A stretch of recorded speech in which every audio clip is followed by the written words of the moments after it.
इस वक्त की बड़ी खबर आपको बता दें, फरीदाबाद उपायुक्त विक्रम सिंह यादव ने मतदान सूची में संबंधित आदेश की जारी। फरीदाबाद नगर निगम चुनाव के मद्देनजर दिए गए आदेश मतदान सूची और मतदान केंद्रों में बदलाव जैसी समस्या को लेकर दिए आदेश।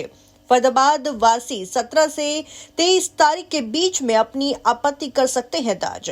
किसी भी मतदाता को मतदान केंद्र और कोई अन्य समस्या है तो उसको ठीक करने या उसमें बदलाव करने को लेकर किया जाएगा काम। मतदान सूची और अन्य समस्याओं से संबंधित कार्य को लेकर 16 अधिकारियों को किया गया नियुक्त।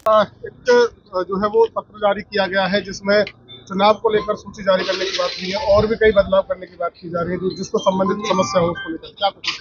स्टेट इलेक्शन कमीशन की तरफ से हमारे पास शेड्यूल आया है जो voter roll prepare electoral roll जो प्रिपेयर करना है नगर निगम का, तो उसके लिए तो उसमें टाइमलाइन भी दी गई है। तो 17 तारीख को हमें ड्राफ्ट जो है वोटर रोल वो पब्लिश करना है। तो उसके तहत हमने अपने अधिकारियों की ड्यूटी भी लगा दी है। तो हर 3 वार्ड पे एक अधिकारी हमने लगाया, तो वो अपने एरिया में भी जाके वहाँ पे लोगों की बातें देख के सुन के उनके क्लेम्स एंड ऑब्जेक्शन भी सुन के जो वोटर रोल होगा वो फाइनल करेंगे। तो रिवाइजिंग अथॉरिटी के पास भी लोग अपने क्लेम्स एंड ऑब्जेक्शन दे सकते हैं, तो वो फैसला करेंगे। उसके बाद में अगर फिर भी अगर कोई लोग असंतुष्ट हैं तो मेरे पास आके अपने क्लेम एंड ऑब्जेक्शन दे सकते हैं।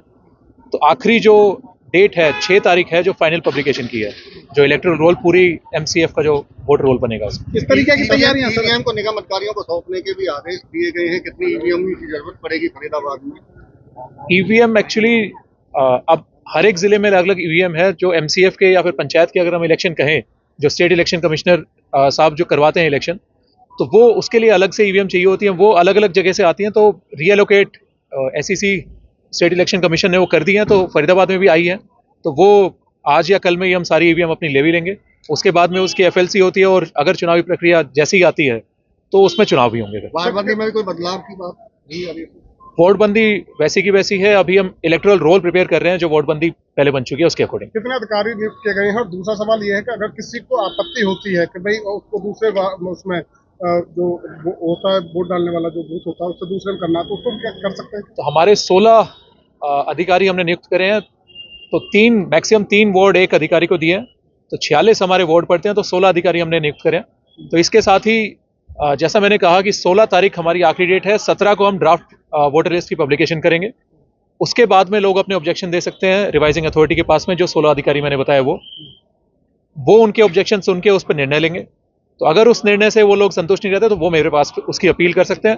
तो इसकी अपील देने का टाइम 31 दिसंबर है। 3 जनवरी तक उसकी अपील मैं फाइनल कर दूंगा और 6 जनवरी को फाइनल जो वोटर लिस्ट है वो पब्लिश हो जाएगी। सर, कोई वार्ड भी बढ़ाए जाएंगे क्या? वार्ड की संख्या अभी उतनी ही है जी, जो स्टेट इलेक्शन कमीशन से जो आया है लेटर आया है, तो उसी वार्डबंदी पे हम वोटर लिस्ट बनाएंगे। अंतिम प्रकाशन 6 जनवरी को आप होगा, लेकिन क्या उससे पहले भी चुनाव आयोग घोषणा कर सकता है चुनाव? तो ये जी चुनाव आयोग बता पाएगा। सर, एक आखिरी सवाल है, जैसे बड़ी समस्या होती है कि बहुत लोग मर जाते हैं, उनकी भी वोट जो है फर्जी रहती है, इससे कितना जो है वो कहीं ना कहीं सहूलियत मिलेगी जो नई सूची? तो इसमें आप देखेंगे पूरा जो schedule election commission state election commission की तरफ से आया है, तो उसमें उन्हें लिखा भी हुआ है लोग फाइल भी कर सकते हैं कि भाई ये अगर बंदा वहाँ पे नहीं रहता है या फिर इनकी डेथ हो चुकी है तो उसको डिलीट करने के लिए, या फिर अगर किसी को ऑब्जेक्शन है कि भाई मेरी वोट इस वार्ड में ना पढ़ के दूसरे वार्ड में है, तो वो भी ऑब्जेक्शन दे सकते हैं। वो सारे लोगों को सुन के और फिर वेरिफिकेशन करके उस पर कार्रवाई करेंगे। Thank you.